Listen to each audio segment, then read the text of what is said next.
Be sure and tell them Large Marge sent ya.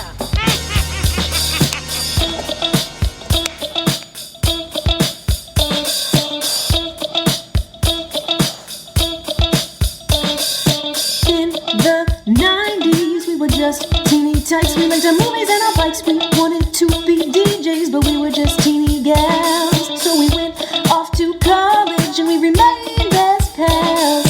20 years later, we're still watching flicks and we're bringing you the favorite bit by bit. Sweetie and Sweetie are here to say it's the Large Marge Santos podcast. Hey. Hey guys, welcome to the Large Marge Santos podcast, your favorite podcast where two sweetie sisters talk about their favorite flicks from childhood. I'm Sweetie with a Y. And I'm Sweetie with an IE. And we're back. You know, we've said that the last 5 episodes yeah, but this we've is done. our longest vacation yet, I think. Vacation. I say vacation as if we did it on purpose, but you know, sometimes life just gets in the way and you need a rest and you're like, what is my life? I'm just kidding. I mean, we didn't have any existential crisis, but I think we were busy. I think a large You were problem was I was busy also, like holidays, yada, yada, yada. But we had some technical difficulties, right? Like we got new computers, right. Trying to figure out how to work the podcast program, tried to get together and do the 2 mics, didn't work out. Think we might have solved Didn't work. it. No, that we had to use your old computer and I sat on the floor like a peasant. Yeah, but so whatever. we tried. But like we're okay doing remote. I was actually listening to some archival episodes from the quarantine year, and those were like really good. And I'm like, okay, like we are okay doing the remote. Like we can fine with leaning on the remote. We're good at it. We weren't? No, just like, I don't know, because sometimes it's not my favorite thing. We've had also technical difficulties doing that. So anyways, I like getting together, obviously, because our banter's a little bit better. But I'm just going to say it's just not going to stop us, this distance thing we have going on. Because I live a little further away from Sweetie now, so that is an issue. But ain't no stopping us now. We're going to podcast. Right. Yep. Hopefully, maybe we'll focus on like more TV shows this year. I thought is a cute idea. You know, smaller, more digestible, less time on your end that you need to watch something. Yeah, and go Paramount Plus. So you guys, I at one point had Paramount Plus. I think to watch Are You Afraid of the Dark or something. But I remember there was like not that much content on it. It must have been pretty early on in its release. Recently, I rebooted my Paramount Plus subscription to find, by some miracle of the Nickelodeon gods, they had pretty much had like every classic Nickelodeon show streaming on Paramount Plus that I cared about. There's definitely some ones that are like critically missing. But like all, you know, the classics, Lucha Shorts, Hey Dude, Are You Afraid of the Dark, Doug, Rugrats, like all the shit. So even like Eureka's Castle, which is a weird fucking show, and like now I understand why I'm a weirdo. Like I was watching shows like that. Obviously, that's what happens. But anyways, anyways, what does Paramount Plus set you back these days? What's the cost of? Like $6. Pretty good. You can get it through Prime for like $2, but it seems like not all the same content's available. So I canceled that one and just got like a standalone. If anyone knows the answer to that, let me know.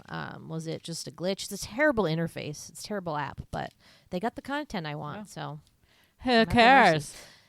Anyways, so one of the shows I saw was this one, and it's Hey Dude. Wow. So I didn't realize the show started in 1989, which is like, I always think of it as a 90s show.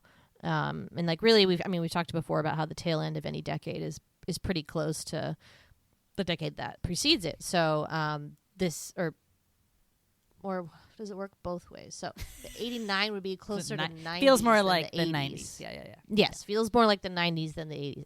Yeah. And I guess that's how I felt. But anyways, who knew? The real shocker, though, is that Hey Dude had 5 seasons of content. How is that possible? But it only Clarissa ran got, like, for 2 seasons. It only ran for 3 years. 89 to 91 though. So right. I mean, I don't think it was on like a yearly, annual seasonal schedule. It must have just been like spitting content out. Yeah. But like, wow, I forgot it had. And then I was like reading the synopses like of all the later ones, and like all these people. I was like, oh yeah, like these random dudes. Speaking of, hey dude, like no new women ever added to the cast. Just this like weird rotation of boys. But 5 seasons, wow, crazy. All right, well, what's your history? Hey dude. Okay, so I can like this theme song has been in my head like literally my entire life. I've never forgotten it. It is tattooed on my soul. And the part that really is the guy in the back that's like, watch out for those man-eating jackrabbits and that killer cacti. Hey, dude. But it's like, yeah. It's weird because it's like this electronic sounding voice guy who's like very growly or like grizzly. And you're like, my question is why? I don't know. Like, why is that part of the charm of that song? Why did they make that decision? Yeah. I don't know. The other question I have is that, so my favorite part is the chord, yippee, yippee, what? So as you know, I'm an avid subtitler person where I like to put the subtitles on. So I'm listening to this song and I'm seeing the subtitles and I'm like, oh yeah, it's not yippee yo kai. It's not that. It's yippee tie yay yay. That was Kai. And like the line of the song is like the cowboys say, yippee tie yay yay. And it's like, is that what the cowboys say though? I thought it was yippee. Isn't it like yippee Kai-yay? Kayo-kaye? Yes. Isn't it like think a of Die Hard? Yippee Ki-yay, motherfuckers. Right. Yeah, that's no. Okay. Sometimes the subtitles are not right.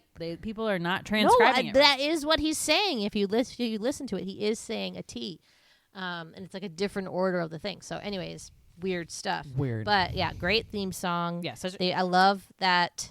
It's the classic, and they don't do this anymore with sitcoms or shows at all. But the credits, the pre-credits or whatever of like the intro of each character in that like oval horseshoe. Ranch oval horseshoe. Sorry, in the horseshoe oval. What am I crazy? The horseshoe.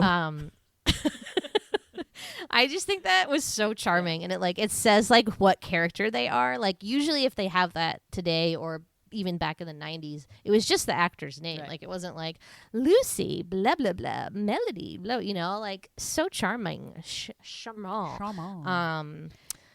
But yeah, so man, it really brought me back. So 89 to 91. So I could have been watching this when it like actually aired. I would have been like 6, and I do remember watching it on the younger side. However, I don't remember really when this aired. And I like time, week or day of the week or time of day, because I was like reading the reviews and someone was like, I remember pouring myself a bowl of Cinnamon Toast Crunch on Saturday and like watching this. I'm like, was it in Saturday morning? I don't really recall. I'm sure I'm sure it's one of those things where like when it originally came out, we weren't necessarily watching it live. We probably caught it on like syndication of some kind. Yeah. And that could have been morning, or I just like back then Nickelodeon didn't have like the level of content that it has now. So I think it was constantly recycling episodes, and you would see it at different times of the day. I think that was just, like when did Nick at days. Night like hit, like when did like, because like I Love Lucy would play and like all these old shows. Yeah. So that was like the kids like programming 10 stopped, and then like I feel like the Roundhouse was on at like 9, and that was pretty late, right? So yeah. maybe like 9:30 or 10 Nick at Night even was like on weekdays. I don't know. I was trying to look up this guy. I need like an old TV guide. That's what I should have searched. But ooh, the antique stores always have those. Oh yeah. So love this show. So the early days of Nickelodeon and their like shows, so not cartoons, they're like whatever you want to call that, live action stuff. Clarissa Explains It All, P&P, Hey Dude. They're just were like Salute Your Shorts. Salute Your Shorts. Yeah, this like really awesome kid programming. Looking back on it, like watching these ones today, I'm like, why does this look like a home video? Or a cable access? The quality is so funny, and that's just how it was, and that's all we knew. Yeah. So it's like, right, that was normal to us. But looking back, you're like, why does it look like I taped this for a school project? Like, It's so bad. Not that like the show is bad. Like it was still really funny and like the production value I think is decent, but like the actual camera work, you're like, what is going on there? Yeah. Different time. Yeah, different time. And I just remember thinking the kids were really cool. I told you this already today when I was watching. I desperately wanted to be Brad. I thought she was so cool, right down to her boy like name. Like her name was Brad. That was so cool. I wasn't a horse girl. We've talked about this before, but I like wanted to be in some ways. I had no real interest, but I'm like, that seems cool. And some of your best friends were horse girls. Yeah, so. I did have best friends that were horse girls. Didn't look like horses, like liked horses, right? Yes, and important clarification. Clarification there. And I also always thought Ted was really hot, so I had like a little bit of an early crush there on Ted. And it was just like a really fun little show, like super approachable. It was really funny, you know, like good kid humor, but not dumb kid humor. Yeah. It was like a slightly grown up version of like a summer camp story, right? Where like we felt a little bit more mature than like I'm watching kids at summer camp because they were, but these people like they worked there, they were young, they were like good looking, they had fun. Yeah. And for someone growing up in New England, like a ranch seemed like a really cool thing that I someplace we had never seen in our lives. Yeah. Like what? That's like interesting, really, to make a show about that because I don't think a lot of kids, unless you lived in Arizona where this was filmed, like were familiar with that life at all or what that would be like. So, yeah, it was, and it just feels like also that like everyone we knew was watching this show though. Don't you feel that way? Like our generation, like everybody watched Hey Dude. Maybe. It wasn't like maybe anyone's like favorite show, but like you knew about it, you knew this theme song, like you wouldn't talk about it or anything, but it was just like always like there, and you're like, oh yeah, Hey Dude. I'd have to talk to my friends and like, you know, hold a quorum on that to see like what everybody remembers about like when did you watch this? What time of day did we watch it live? Like, really I need more. I need more. We needed this like validated or verified or something. Oh, totally. But anyway, so who's in this? So no one you would know today, I don't think. The only, you know, standout superstar is Miss Christine Taylor. Yeah. She made it. Who plays Melody. She obviously was in a lot of good movies. The Brady Bunch movie, The Wedding Singer. She's married to Ben Stiller. And one of the only celebrities I've ever seen in person. Right. Walked by her and Ben Stiller in New York City one time. And she was gorgeous. And Gilbert Godfrey that other time. Yep. Yeah. I know your big ones. So he had shopping bags. So while not yes, he had shopping bags and he had like a white t-shirt on. He looked very haggard, like just how I knew he would be. Yeah, so not a lot of people carried on with this. Actually, 3 people, their only television or cred to date. They just didn't act after that. So the guy who played Buddy was found in like a talent search at like a local mall in the area. Brad, my girl, really brought people opportunities. Brad did not continue. Kelly Brown, where'd you go? Okay, she's like a ghost on the internet. Yeah. Like there's nothing about her. Like really, like it doesn't even say like when she was born on IMDb, so I couldn't look up like how old she was. She just doesn't want to be known anymore. But good role for her. I don't know why she wouldn't. And then sad Danny, Joe Torres, only role. I guess he was like an artist or something. And then I read on IMDb, no one has heard from that guy in years. He is missing.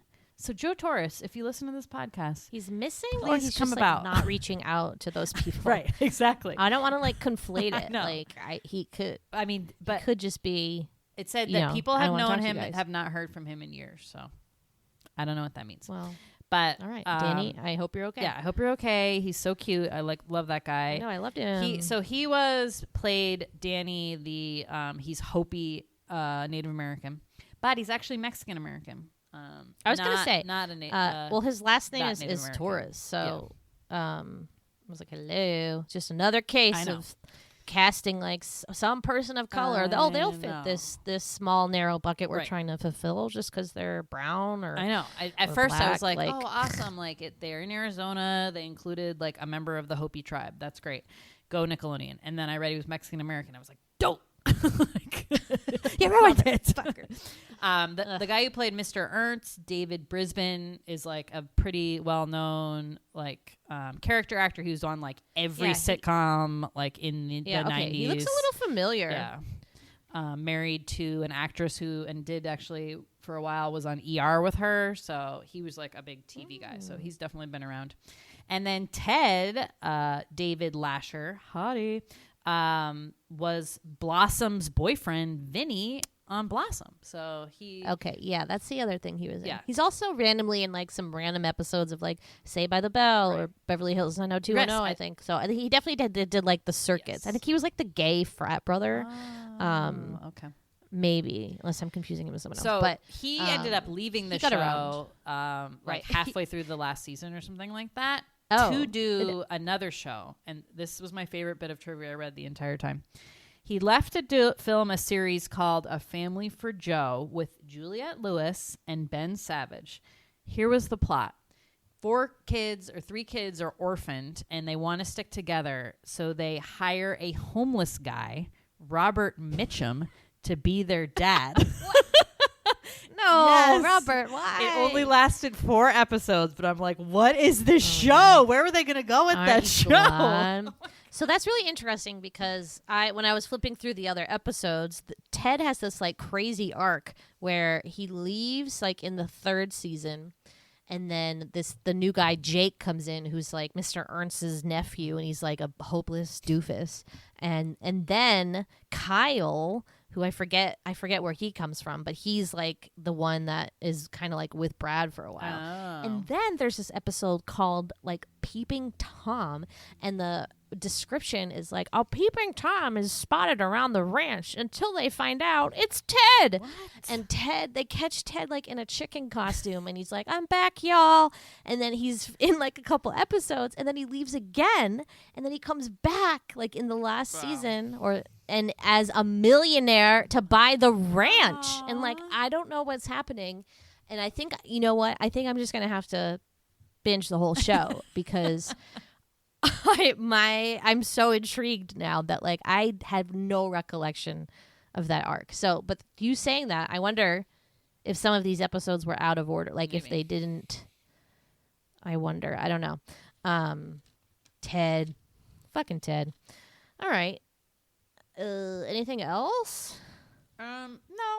I think that's it. Upfront deets? No, yeah. They had some randomly... Well, I not only read the trivia, but I found an article about 18 like fun things you never knew about Hey Dude. So I got all my material today. Oh, great. No, but I enjoyed it. The only thing I'll say is that watching this, I really wish that the Paramount, who has these the Nickelodeon, old Nickelodeon stuff, could put in occasionally a 90s commercial in there, and it would really make my experience like one of the commercials I saw today was for a Tony Hawk, like, did you get this one? Skateboarding thing where like you use your fingers to be the skateboarder on a skateboard and like a jump, and I'm like, this is the dumbest toy I've ever seen.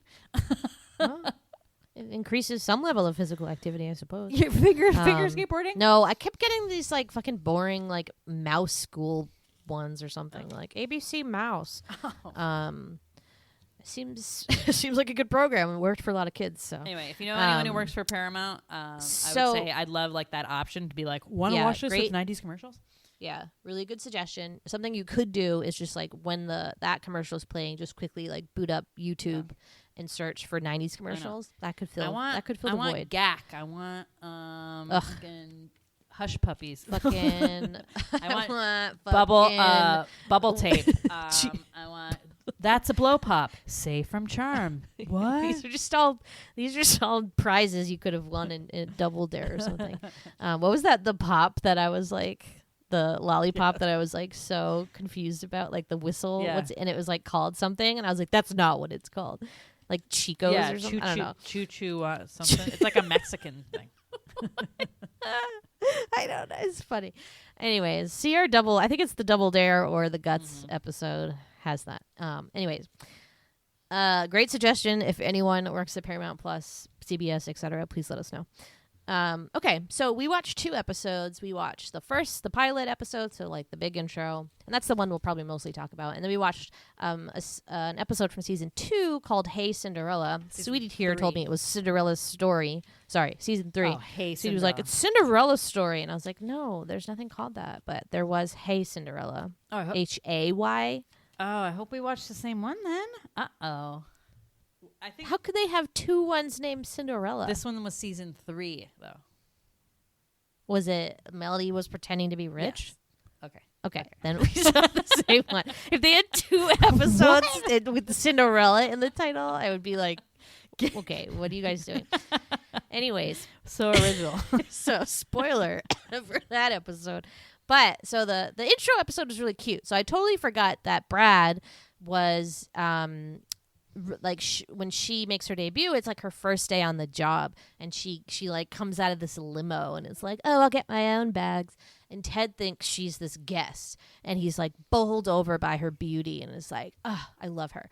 And Ted arrives in the back of like a pickup truck, and he's like, I'm here, or like I'm back, or so, I don't know, whatever.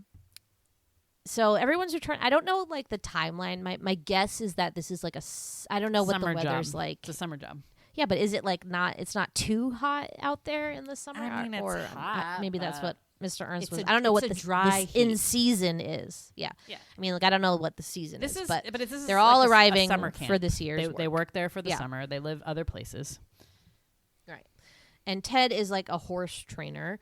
So he's like, cowboy, rough and tough. I'm so cool. Keeps falling in this water trough, which like I remember that. Like, does that happen like repeatedly throughout the show? I always remember it's in like, the credits. Mr. Ernst falling. Oh, Yeah. that must be why. I'm like, I feel like I saw this a lot. But anyways, Ted thinks Brad is a guest, so he has that misconception. Meanwhile, we meet Melody, who is the lifeguard, very bubbly, blonde, has worked there before. Obviously, they all have.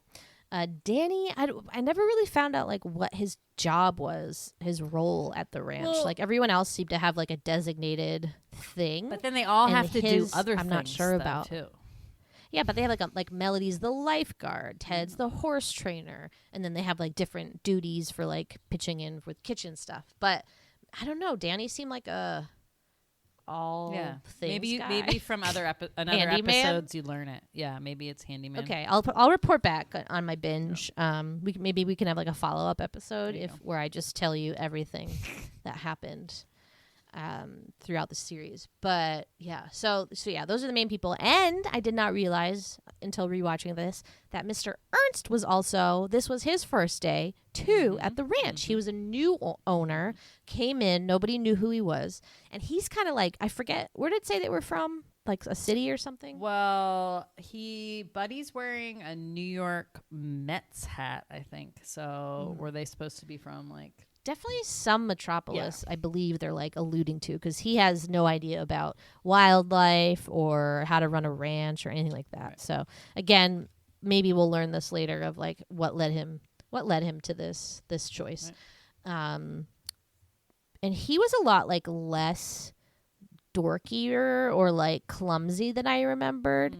But then in the episode in season 3, he definitely, I feel like they must have evolved that character to be way more slapsticky, because it was such a change, such a shift. All right, so that's all the main people, right? And then there's Lucy. And then Buddy. Lucy, like the female horse wrangler who kind of is like. Yep, she seems cool. Yeah, she seems like she knows what she's doing. And Buddy, Mr. Ernst's son, who's like I thought I had a small mouth, and like I had such a small mouth that the orthodontist would be like, oh, I need to get the special like little trays under the sink when like they needed to do something to my mouth. And so I'm like, oh my God, I have the smallest mouth. But this kid Buddy's mouth, like when he has with the braces and like this teeny mouth, can you like, it's just like, I cannot believe we had that we put those on our teeth. Like it's just like a full, like compared to where braces are at today, even not just Invisalign, but just like basic braces, I think would never look as horrifying as like that set of metal in that kid's teeth. Mouth of metal. I feel mouth. so bad for myself included. Yeah, I mean, it was pretty a painful, bad. I'm sorry. fucking painful time. buddy. God bless him. But I'm excited to see him age like throughout the seasons. Colors on your braces? You know when you could like put colors? I would usually get like blue. Oh, okay. Yeah, they had this like metallic line that I was really into, I remember. So I got like metallic blue and like metallic green, which is kind of weird because you're like, does that just look like I have food stuck in my teeth? Or like, is it cool? I'm glad they do that to make it like fashionable, but it kind of looks stupid. And like some people would get clear, and it was like, so that made so their you teeth just wanted like brown. Or there's just like little pieces of metal like floating in their mouth. I don't know. Weird shit. Okay. Braces divergence. But yeah, the main plot of the first one is just like Ted finding out that Brad is actually this amazing horse wrangler herself, and she's been hired to be like the new horse trainer.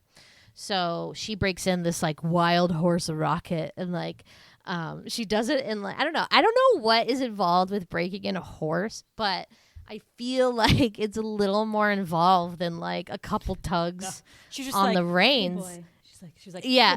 Hey, just and like then she would like steer him in the right way, and somehow whatever she broke him in. So Ted's like, "Whoa, this is serious." So obviously now we're going to experience a long-term flirtation of some sort between these two characters. So I loved that. That's what I remembered a lot from the show. That sexual tension. That like. Yes. I don't know if they ever got together. I forget. Yeah. I mean, you get that. And, right. And all of these shows, you get that. And they're all like chasing after that like teen dream of like whatever. And this show feels very like the G-rated version of like Saved by the Bell, which, Saved by the Bell is maybe like PG-13 really. And this I would consider like a G version of that. Because it's kind of the same principle. You have like this like older male counselor person that's like overseeing this like, group of kids who are mature enough to have jobs, but like not, like it's just like I read they all have that same setup. On IMDb, someone said this is like Saved by the Bell. Yes, exactly. And even like Salute Your Shorts, like same thing. Like you have that one adult and then like the relationship of the kids. So such an interesting trope that happened in this time period. And I feel like, so the first episode was called Day One at the Bar None. So the ranch is called the Bar None. Yes. And it also like solidifies like basically Ted's role in the show, which is like troublemaker. Everyone like loves but hates him. Like he just is like, he's the Zach Morris. Exactly. He's like the Zach Morris where it's like he's causing problems for everybody, but everyone still likes him. Gosh darn is he cute. Gosh darn is he cute. And then I feel like it also establishes like the backstory about Brad. So she was like a rich girl but has left that all behind her, and she really wants to just like be one of the gang. Melly comes off as like super sweet but pretty dim. And then you have Danny and Ted have like this kind of like funny little banter where like Danny puts up with all Ted's stuff but basically thinks he's like a stupid face. Just like establishing like all those characters. So yeah, I liked that. Yeah, it was sweet. It was well done. Nice pilot. Made me want to watch more for sure. I'm doing it. Got me hooked. I saw there was like half an episode of a different episode watched by someone. I assume you. I started episode 3. I was like, I'm gonna keep going. I knew it. That's great.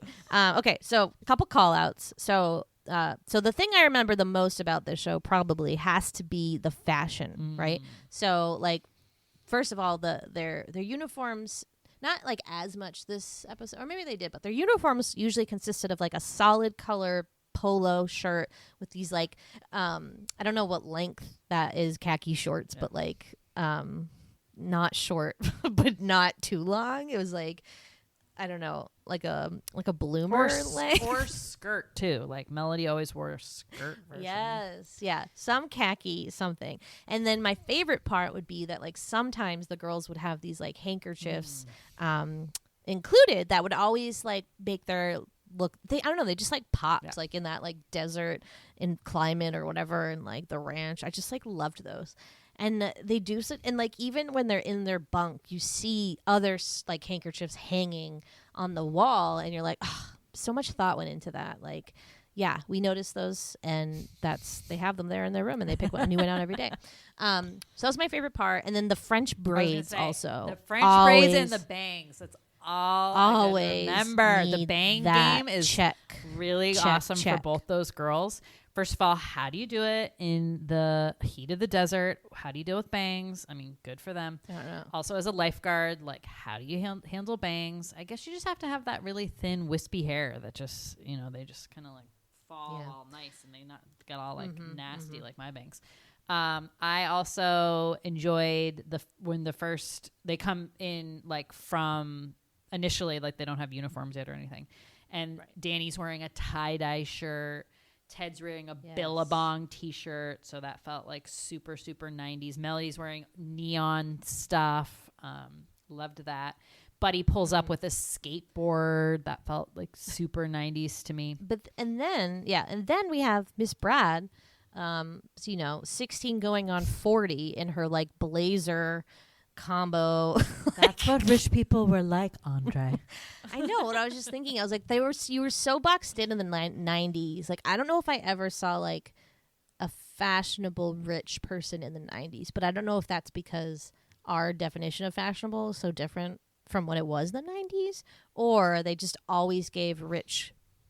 Maybe this was just a problem with rich younger girls portrayed in different things. Like, they didn't know how to dress them appropriately for their age. So they would always make them look so old. Like, what young girl is rocking blazers like that? Like, I don't know. It just didn't. It didn't. Also, I don't know. Maybe they were. It didn't say Brad to like, me. Designer kind of stuff, which really like didn't cater to younger people. Like, if they're buying expensive clothes, that was really like a Ralph. Maybe, I don't know what like a designer was. Maybe that wasn't. But they only were designing for like moms and stuff. And it was like the look, though. I mean, blazers were like a huge thing in the 90s too. Yeah, but I don't know, like in a cooler way, like mixed up with like different I don't know. Hers was like a, like what an all-in-one suit. Like, it was a full suit of like blazer, on a ranch dress, like skirt. Anyway. Exactly. And she's a horse girl, so like she should know better.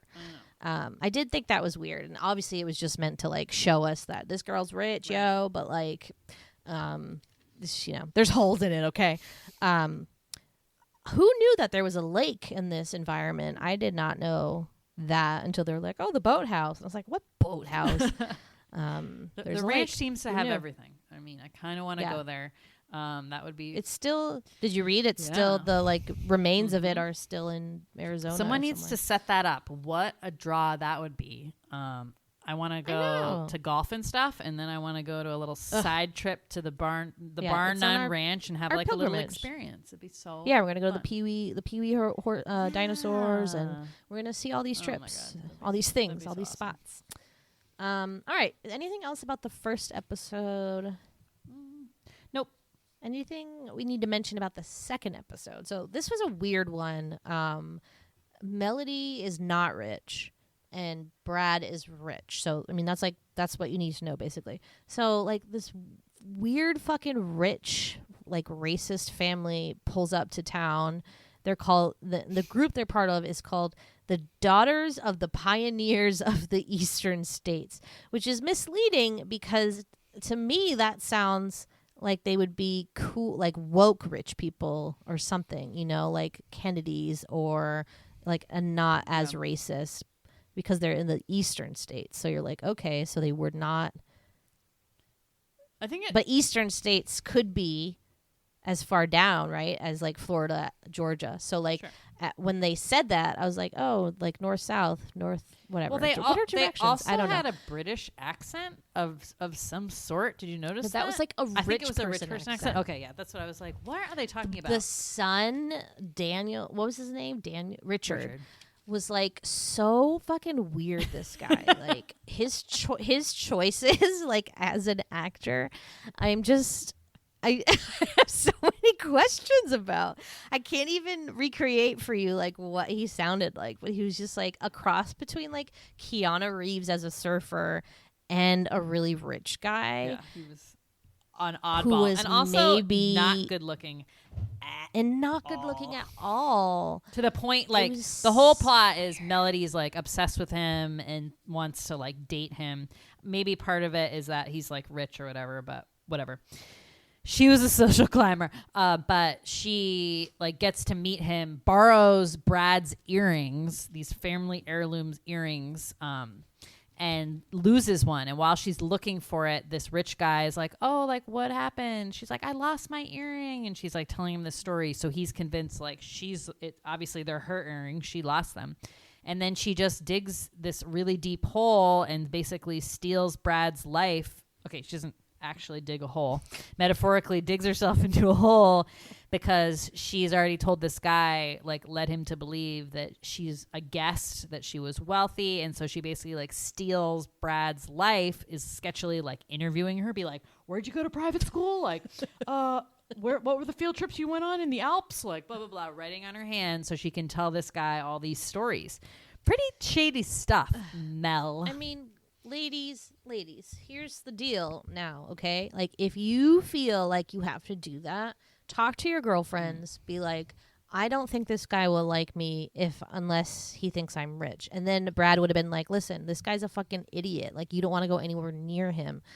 Like, trust me. Like, let's talk to him for like 5 seconds and you'll see he's an asshole. Well, or better yet, let's watch him talk to Danny or like someone who's not a pretty blonde girl. Like, let's see how he treats them. Right. So, and the crazy thing was Brad knew him because the rich circles are small. Yes. And she knew him from when she was a kid, and he was like a punk then, and she's like, he's definitely a punk now, and she was right. And she had, like, left that whole world behind essentially and, like, hates it. Sounds like she, like, hates her parents. Yeah, but this family's Richard. Like still kind of in it. So you have that whole, like, plot going on, and then meanwhile the mom of this dopes group, daughters of the pioneers of the eastern states. Yep, eastern states. He calls them dopes. They are gonna have some, like, big meeting there or maybe going to have a meeting, so he's trying to, like, wow them and show them that they can have their meeting there and everything like that. So that's, like, the other, like, side plot. So yeah, it was interesting. It felt very, again, 90s to me. I feel like Saved by the Bell had a lot of these episodes, these 90s, like, rich people are bad episodes. Like, they come off and it's like they, like, act a certain way. They have, like, weird, remember, like, Saved by the Bell, Stacey Carosi. No, I'm thinking of the guy who Violet's boyfriend, that, like, snotty guy who's, like, really rich. Oh, yeah. And he has this strange accent as well. No, he was, like, a nerd. Like, he was also a nerd, but he was wealthy, rich. though. Yeah. Yeah. But just this, like, he wasn't, like, rich people are bad kind of thing. Even though in Saved by the Bell, like, I would say Zach Morris was quite wealthy, right? He was rich. I mean, definitely, like, upper middle class rich. The only person who wasn't rich was Kelly, and they, like, made a point of making that. I mean, Lisa was definitely rich. Oh yeah, but they were, like, cool rich, like, say, like, Fresh Prince, like, rich, Bel Air, but there was a character in Full House, Nelson, who DJ briefly dated, and he was a very nice rich person. So maybe it's, like, I don't know, maybe it's mostly rich women that have this, like, bitchy exterior, or I don't know, like, it was weird. But you're right, it was another trope. A thing in the 90s was, like, the evil rich people. Bad. Yeah, which is, like, I mean, it's not true, right. But it's just a character or stereotype of somebody rich. So it was pretty funny. But, you know, as it usually happens, the truth came out and he reacted in a terrible way. And Melody was like, wow, you actually are a terrible person. Goodbye. And they're like, we got to do something to really humiliate him. And then they decide the big ruse is, so the way they got their money was that they were, like, toilet paper king of, like, whatever, Wisconsin, of, like, California. They made all their money in toilet paper, but they don't like to talk about it because it's embarrassing. And why would we want to admit that we're responsible for helping somebody, like, do something. They have to do every, like it's just like a weird thing to be embarrassed about. I mean, it reminds me of that time that this girl in 6th grade was like, I don't take poops. And I was like, I think you might be sick. Who said You that? gotta get that checked out. I'll tell you later. But like, it was just like, why are we admitting that like we don't have to pee or poop? Like it's, get over it. Anyways, I think they should have been proud of their toilet paper dynasty. I think they should have. Anyways, so they attached rolls of toilet paper like under the trunk or whatever. And so the car is towing this toilet paper train behind them, and that's supposed to be like, we humiliated him so well, didn't we? And it's like that wasn't that good of a trick. But that's the end. So good times. And Mr. Ernst is like, get out of here, bitch. Yeah, because the lady's like signs a contract to have the event there, and then she's like, on one condition, you get rid of these rowdy teenagers. They're terrible. And he's like, screw you, like they're my only help. Yeah. And they work for cheap. No, so yeah. So he tears up the contract. So the one thing missing from this episode was Ted. I don't know, like, where did he go? He had other jobs or something? Like, where was Ted in this one? Yeah, I mean, maybe he was in and out, I mean, he was, like I said, he shows up on a lot of other shows. Yeah. So he could have been like kind of skanky, like going to all the shows, dipping his feet in the water. Like, that's hey, so Ted. You need me to sit in the background of the Glee Club scene. Oh no, that was Scott Wolf, right? Oh yeah. I thought that was this guy. This guy was in Saved by the, right? Like for a second. Yeah, I mean, I gotta go back and Saved by the Bell was like the Law and Order of like kids programming. Like everyone had to take their turn on Saved by the Bell. If you were an actor, and then definitely you were on that show.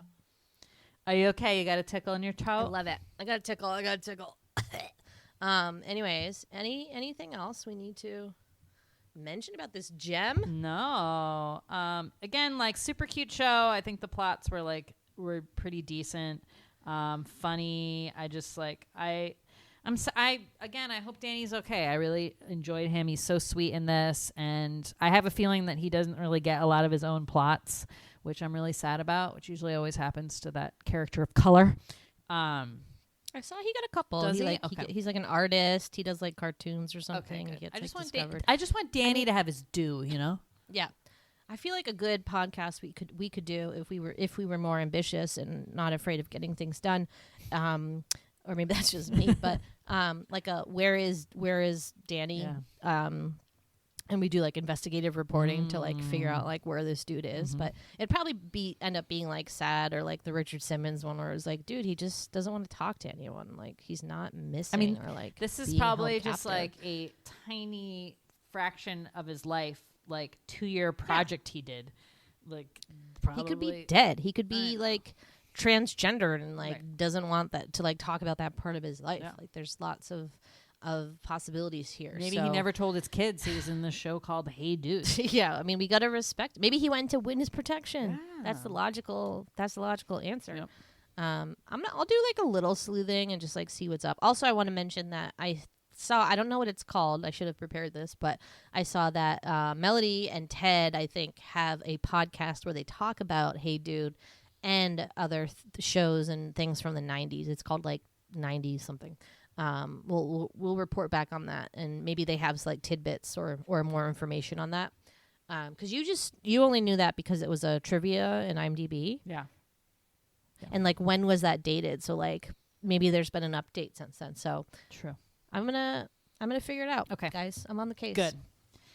New podcast. We'll have like a true crime / large Marge. Yeah. Not crime, but just like missing person. Sweetie's true. What was that crime dog McGruff or whatever? Like be like McSweetie. Okay. All right. So thank you for listening. Thanks for sticking with us even though we were not here. Yeah. Sweetie and I were convinced, maybe for the better part of last year, that we only had like one true fan. And after Sweetie posted that we're back and we're doing Hey Dude, we got like maybe 10 people. Look at that. Being like, I missed you, and it really warmed our hearts. 10. We have more than one fan. I know. We have made it. Don't We're here you still. forget about me. Forget about us. Don't. I think I've mentioned all the credit. I think I've mentioned this before, but I have Sirius Radio, so my go-to is 80s on 8. Really enjoy it. They have the old MTV VJs. They're my buddies now, and I always kind of am in the car in the same time, so it's always the same ones. Anyway, Who's your favorite? well, Alan Hunter is the one I hear all the time. Mark Goodman and Nina Blackwood is the other one who is like sounds like she smoked like a billion cigarettes, which she totally has, but her voice is like this, and it's great. Yeah, I'm a Kurt Loder person. So well, I mean, this is just like the original MTV like 80s people. Anyway, yeah, so they Kurt play was. that song that I was just singing from the Breakfast Club. Yeah, Simple Minds. Yeah, forget about me. at least once a day, and I'm always freaking listening to it. So there you go. It's not even like that good of a song. Like, you know, if I had to pick the best song that like ended a teen movie, that's pretty. It's low on my. It's lower on my list. It's grown on me after hearing it once a day for the last 3 months. It really has. I never used to like that song, and now I'm that's like the opposite of what I would have thought. I really get into it by the end. Very interesting. Okay. Sorry. Last important update, you guys. I finished Beverly Hills 90210. So perhaps we can do an episode about that. Let Donna Martin graduate. I mean, so good. So many things to say. It makes me want to do a new podcast where I just rewatch every episode of 90210 again and talk about it. Because I just have like so many. I have. So Were you many happy thoughts. with it? Did you cry the last episode? No, the last scene was definitely like a throwaway. Like I don't know what was it if they must have been like, you know, dead man walking, like just like so ridiculous. And then the last episode was just like the wedding of Donna and David, and nothing juicy happens. Like Dylan and Kelly don't even like kiss and decide that they're actually meant to be together. Oh, like, they don't so end up bizarre. together? Sad. I don't think so. There's like a suggestion that maybe they could, but it's like it was really anticlimactic. Who does Brandon end up I was quite with? disappointed. Brandon fucking leaves like 3 seasons before that. He's like, I'm out of here. And then they bring back in Dylan to like cover the void of like Jason, you know, like that James Dean look person. Yeah. And then there's all these new guys. Ugh, the plot lines are like so crazy. I'll tell you more later. But anyways, I had a great time. Highly recommend it. I started rewatching that last year when I got COVID, so like last October. So it took me like almost a year and a month or so to get through the whole thing, watching like 2 episodes every Saturday and Sunday. Wow. And it was a trip. It was a ride. I liked it. Yeah. I liked it a lot. Proud of you. Anyways, okay. Enough bitter. I just miss you guys so much. I can't stop talking.